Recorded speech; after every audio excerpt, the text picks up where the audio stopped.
Nice sorry to meet you. sorry, but it's a Saturday. It's not great, is it? But I'm a full-time No, teacher, Saturday is so I fine. can't do anything. I'm in the studio anyway, so that's all fine. Oh, How do you that's pronounce your first name? Alicia? It's Alicia, but Alicia. I go by Alicia. Alicia is fine. That's fine. So I'm here on behalf of Nasza Księgarnia Publishing, and they just asked me if I would be able to do this, and I said I really love to do this because this is great. I mean, Okay. opportunity you don't pass, really. So first and foremost, congratulations on your Game of the Year awards in Poland. I don't know if you're aware, you've received 2 for El Dorado and for the Castle Carcassonne. Of course, I'm aware and I'm very pleased, and thank you for the congratulations, which is of course always to 2 parties, one to the designer, which is me, but also to the publisher, NK, because the game will only come into existence when we have a good concept and design, and when we have a good publisher who does the graphics and the production and brings it to market. Of course. And of course, foremost, the success is then only down to the third party, which is the players. That's correct, and we do enjoy both of those games, and I was one of the people who were actually voting for the games, and I need to say yes, I did vote for both of them because we do really enjoy them. And is it really often that you receive awards in many categories, or is it always just 1 or 2? At the same time, I won 2 categories in Holland, which was also El Dorado and which was the card game Llama. So sometimes you're very lucky and you get more, and sometimes you're unlucky and get nothing. And that doesn't mean you're good or you're bad. It's just, it averages out. And I'm very happy about awards because they show that the games bring enjoyment to the people, and that's what I want to do. Oh, that's great. And obviously you've designed so many games. This is absolutely amazing. And but there's the older games like Carcassonne. The Castle is 2003, if I'm correct. And it came out in Poland with a new graphics, and it's all a bit different than the other version when it comes to that, but it's very popular, as you obviously know. Is it available in any other countries? So as we are now talking about the castle or building the town, I will need to be careful. That's brilliant. Having our security in place when we build the castle. I mean, first of all, the game is designed as a 2-player game, and in the Zamek, I think you say, yes? Zamek, yeah. Version, it is only available in Poland because it's a Polish title and it's a new Polish graphics. And so I'm particularly pleased that NK took the opportunity to bring the game to the market there. So we have taken it away from not away, but we have separated it from the Carcassonne brand. And thanks to Klaus-Jürgen Brede and Hans im Glück, we have the permission to use it without the brand. And so we made a nice game out of it. And I hope a lot of people will enjoy it because I think it integrates the scoring very nicely with the tiles, because you have the wall going around the city or the castle. And so it's very natural that you take the counting along the wall. I must admit that I used that game to get my dad into board games, and it's language independent as well, which is great because my dad only speaks Polish and me and my partner both speak English, so it's really hard to sort of get us play with my parents. But if it's just a 2-player game, then I can play easily, or he can play with my dad because there is no language involved. And do you take language dependency into consideration when you're designing games, or is it sort of a side topic? No, it is a big topic because, you know, when I design a game, when a designer creates a piece of art which can be multiplied, then of course it's a big time and investment. And so I'm of course trying to bring that to many markets. And if you have a language dependence, it makes it much, much harder to bring it to different markets, particularly if one publisher wants to carry it in many languages, then they have to adapt everything. And so whenever I can, I try to make it language independent because in a way, my style, I'm more the scientist. And so my style of designing is anyway to bring the game down to some very clear, fundamental, natural principles, and then essentially have these basic rules establish a platform for the players on which they can go and where they can bring in their own personality. And that works best without being, so to speak, guided by more rules and by more text and so on. Yes. I really appreciate that. That's really good, because lots of the games, they're really good games out there, but there's so many rules and there need to be clarifications and FAQs, and we've never had problems with these games because they're just really simple, but really, really good. They make you think, and it's not about the rules and the complexity of them. It's just about everything that's happening in your head on how you're going to play the game and get the thing going. So yeah, that's great. That's really, really good. I really like it. But now to El Dorado. So El it has been Dorado, we are going to the jungle, yes. Oh, you've got a different hat. Yeah, so for the jungle, we need a different hat. Oh yes. my God, I'm so not prepared for this. This is great. Up a bit because my face is very dark. Okay. Matches your bow tie as well, yeah. Yes, brilliant. Of course, we're going to the jungle. And, going in the jungle. So that goes. El Dorado, we'll find the gold. Yes. There we go. You've got one. I've got the other version. I've got the golden temples behind me. Oh, you have. This is not the Polish edition. I have them. That's not the Polish. Oh, look at that. Yes, there we go. Yeah, I get the English ones. El Dorado. Yes, we are ready to go into the jungle. Into the jungle we venture. So that got the award for family weight game, which is brilliant. Yes. That's completely agree. So that's a brilliant family weight game, and not only in Poland, but I have a list because I couldn't memorize this. Sweden, Spain, Italy, nominated in Germany, Netherlands, and Denmark. They also won in the Netherlands. There we go. Yes. So, oh my gosh, this is a lot of awards for this one game, which is like, it also puts it in the spot, right? Like, it's what is about this game that makes people think, why would we award this game the best family weight game?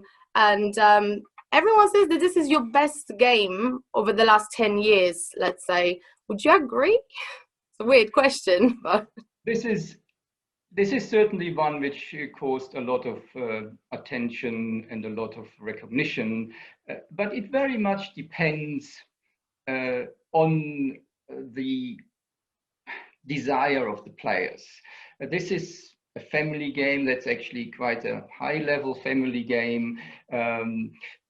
We have a number of different games, and some of them stand out, but what is the best one, what is the most recognized one, what is the most successful one, is really to be judged by the players and by the critics and not by me. But again, in a way, I put a lot of effort into this game to make it successful, because when you look at different trends over the years, I've been in the industry for quite a while, and I'm taking this hat down because it makes my face dark, and I'm not such a dark guy. You got the bow tie, that's fine. Yes, and you know, there are different trends and there are different developments, because games are really a mirror of our time, and our times today are different than 20 years ago or 30 years ago. So if I look at new trends, of course, my ambition would be that I initiate all the new trends and influence the whole market. This is too big an ambition because there are many brilliant designers around. So sometimes I have to take second fiddle and I look at some great trend like deck building. And of course, El Dorado is a deck building game, and I'll explain in a second what it is for those viewers who might not know. Because when I initially played the first really successful deck building game, which is an ingenious development, it is Dominion, and I had problems getting into this game because it was building an abstract mechanism with the cards, and I have a deck, and then I get new cards, and the cards go out, and I'm building this machine, but I couldn't grasp it. Mm-hmm. So I thought, if it takes me, with quite some game experience, such a time to get into it, isn't there an opportunity to take this brilliant concept of deck building games, and there are many, many deck building games out there at the moment, and make it available for the family? And so, what is a deck building game? Sorry that I'm taking over your one question now. Fine. What is a deck building game? A deck building game is a game where each player has their own card deck. And you shuffle the cards and have a few in your hand, and you play them, and then you take new cards, and then you play these. But that's the deck. But what's the building part? The building part is that I change my deck while I play. That means I take some cards in and some cards out. And this is not easy to understand why and what I'm doing, unless, as we do it in El Dorado, we introduce a big map in the race to the gold. Yeah. Because then it becomes all very natural. I am going through the jungle, very start. So we race along the jungle, I have a machete and I get my way through there. And it's a good deck and I have a strong deck, I can advance very quickly. And then comes the river. Yes, so I hit it with my machete, but it doesn't help. So it's quite clear I need a boat. So if I had thought ahead a little bit, I made sure that I get 1 or 2 boat cards into my deck so that I can cross the river. And after the river comes the desert. And so it's hot and I go along and I need to use the cars and so on. And the machete is heavy. And then I say, why am I still carrying this boat in the desert? And so it becomes very clear, I want to get rid of the boat cards again, but then I need maybe water cards or something that helps me in the desert. Maybe a jeep, even better, yes? And so it becomes very natural because of the board and because of the competition, what people want to do with their deck. And that's, I believe, opening the door of deck building to many more people. And I think I have succeeded in a way because the awards show that it reaches a lot of people who vote for the award. Oh, you definitely did, and it really helps that it's got a board as well, as you say. It's not just the cards itself. It actually, something is happening and you understand why you need these cards to do certain things. It's not just plain cards on the table and nothing else. And this is brilliant. You can actually move your meeples. It's a real race. It's great. Like, really love it. And it's got a lot of recognition in the world, and it's a really, really great game. Thank you. And of course, just one more sentence. If we already built our deck, we might as well build the track as well. So we don't have one fixed board, as we know, but we have lots of little boards which we put together. And so every time the racetrack or the challenge is different, that's important, because that means every time I play the game, I need to build my deck differently. So there's not a fixed one. Okay, I always take this first and then I throw this out. No, not so clear. Sometimes the river comes early, sometimes the river is a big lake, comes late. And so I need to adjust. Exactly, and that adds the replayability, and every time we play it's different. We might mix and match with all the expansions as well. Is brilliant. And my question was, what was the reasoning behind changing the graphics in the game for the Polish version? Is there a reason for that? Yes, there is a technical reason to this. But the technical reason is the game was first published by a different publisher in Germany. They did not want to cover the whole world, and they did not want to share the graphics. They commissioned the graphics. Okay. And they said, no, it's our graphics and we want to have our recognition of the game, and we do not want other publishers to carry this recognizable graphics. And so that was a pity, but of course they were completely entitled to do that and they had their reasons for it. So I thought, what can we do now? And I said, okay, then I'll make a competition out of this. The original graphic was done by Franz Vorwinkel, who is very well recognized in the industry. And I said, who else is very much in favor and does brilliant things? So we came to Vincent Dutré. I said, well, I'm going to commission this graphics because there's a lot of graphics there. And if I approach people in smaller markets, then they will not be able to do it. And why should every market, Sweden and Brazil and Poland, do their own graphics? It's not efficient. So for the first time in my career, I have actually commissioned graphics. And I said, I need somebody who is experienced. And that was Vincent Dutré. And I said, I'll set these two big people up against each other and let Vincent show that he can do better in inverted commas than the original graphics. Of course, we also decided, which I think was a big step, to go from the small cards initially to the big standard cards. And of course, that gave Vincent much more room to put his brilliant graphics on there. So that was a technical reason. It made things not easier, but now we have a wonderful graphics. And now, because I, in inverted commas, control the graphics, I can make now the game available to many of the different countries where we have won. And are you adding on to it? Are there any different countries that have the same graphics as Polish version? Oh yes, there are many countries there. There is Sweden, Holland, Finland, Norway, Denmark, Brazil. I'm forgetting some now. And that's impressive anyway.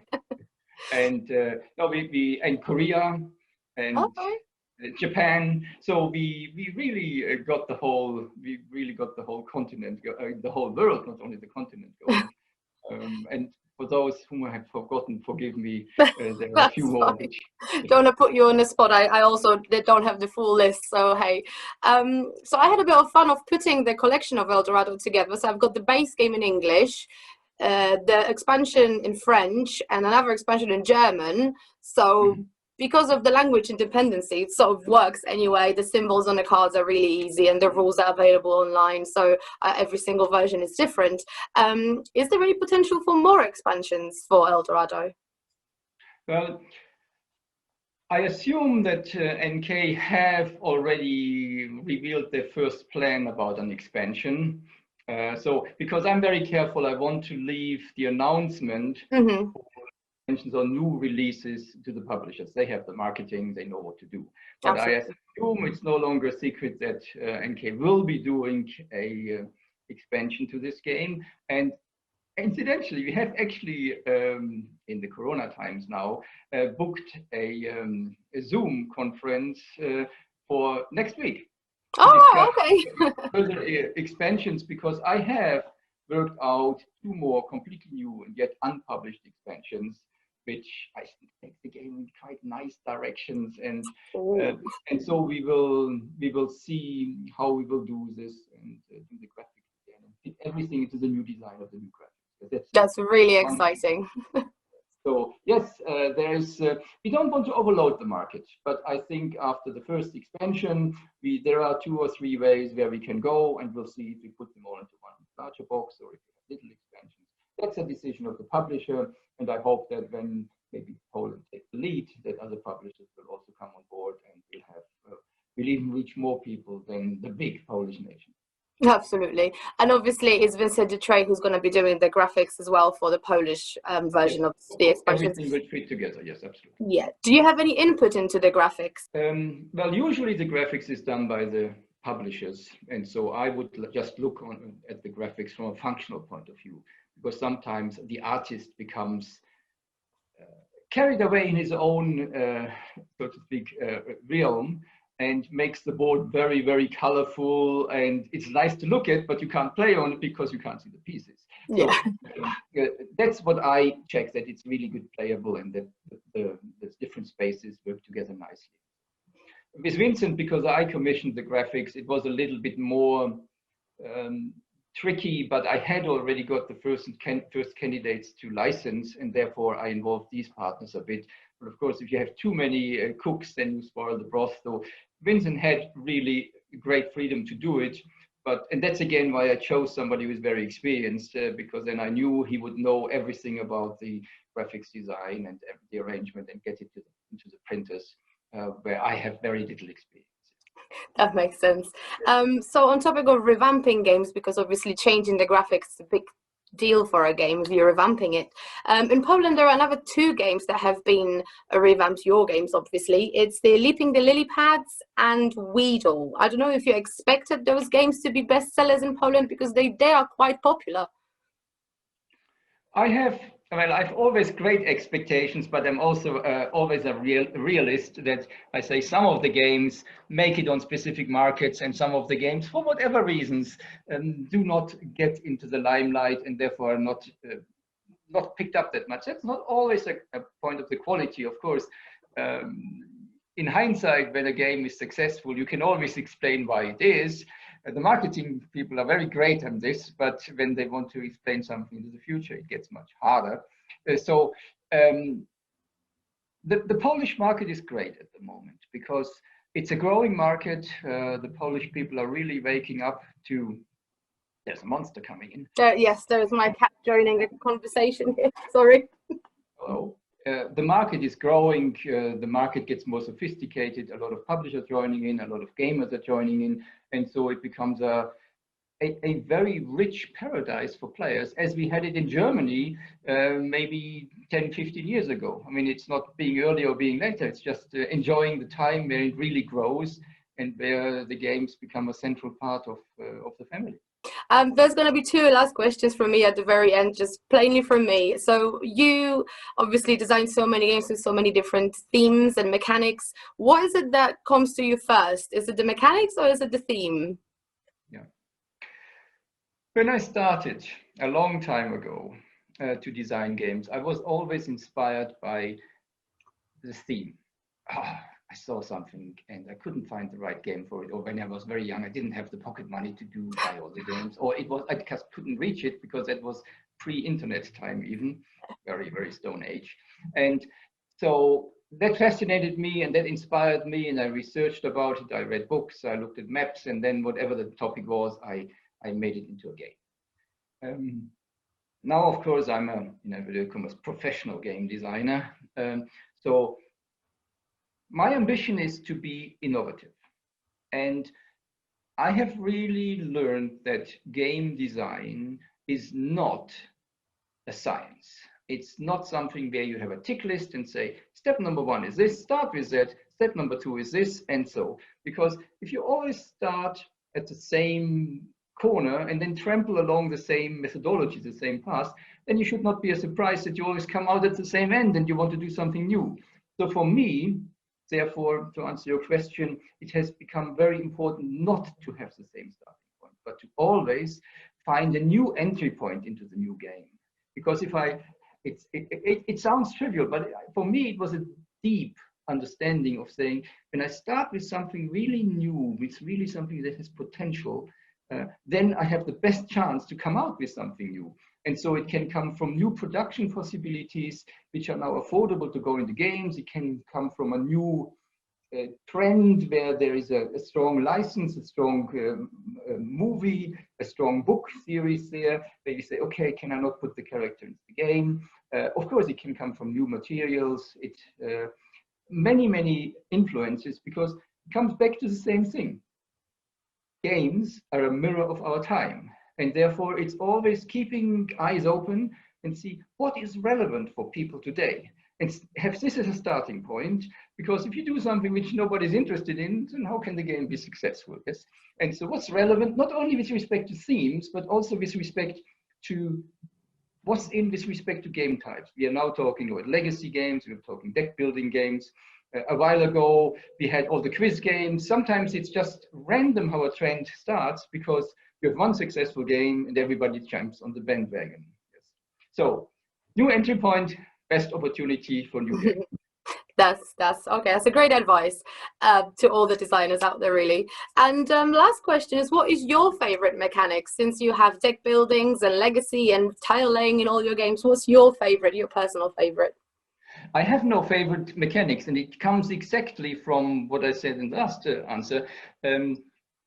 I am not trying to become a master of one game or of one mechanic or of one trend. I'm trying to keep the width of the different designs, from children games to easy card games to relatively deep gamers games. I don't do the 3-4 hour games, but some of them are playing. But I don't have a favorite mechanism, because I'm trying always to find the new ones.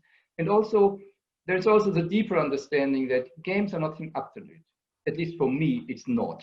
The more games you know, the more you understand that it's the right game for the right people, for the right mood and the right atmosphere. And so there is not one favorite game, and there's not one favorite mechanism. Sometimes it's a small card game, sometimes it's a deeper game. And the enjoyment essentially comes not from the game, it comes from playing with other people. And finding the right game for the right people is my favorite job. I like how very philosophical it is. I've studied philosophy, and it sort of goes into my sort of thinking. Is great. So I'm really happy that you spared some time for me to talk about the games and your awards. And on behalf of NK Publishing, I'm really, really grateful we could have this conversation. Thank you. It was an absolute pleasure, and just enjoy the games. Hello to all the fans in Poland. Keep playing, keep healthy, and enjoy all the good days of playing. And you, stay safe. Thank you, and bye-bye. Thank you. Bye.